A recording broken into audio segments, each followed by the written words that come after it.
Our fourth L in our series of L's is for lead.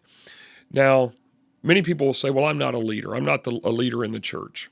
And that may be true in a technical sense, but all Christians are leaders, or at least they are supposed to be. Now, please don't misunderstand. Don't hear what I didn't say.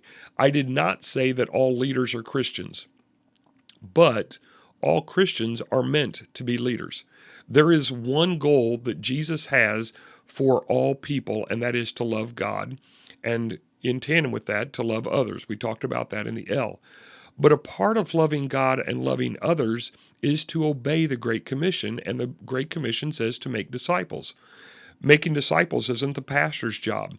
Making disciples isn't just church the job of church leaders. It is the job of everyone who claims to be a follower of Christ. That is what disciple means. Really, the word disciple means learner, but it is one who is following Christ.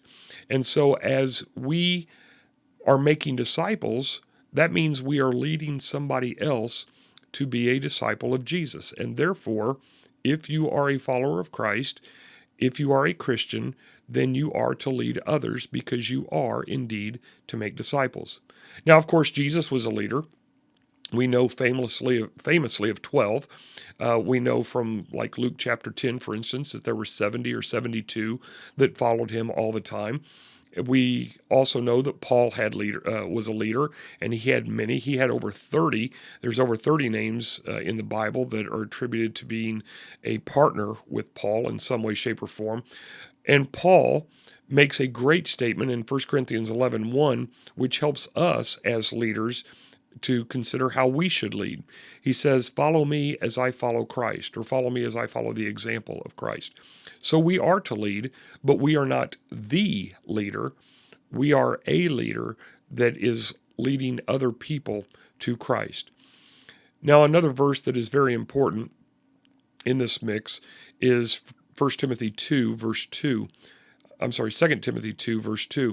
And in that passage, it says that Paul encouraging Timothy to basically make disciples of others so that those others can make disciples of others who will continue to make disciples of others.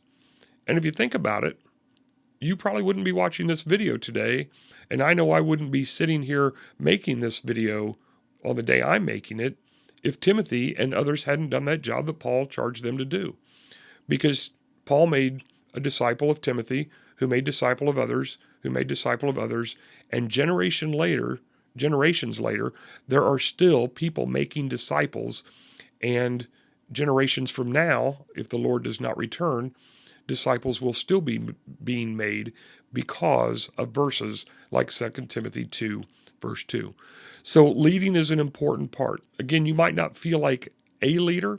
You might not be the quote unquote the leader of the church, but we are all, as followers of Christ, supposed to lead others to follow him as well. And that's why the fourth L in our L's is lead.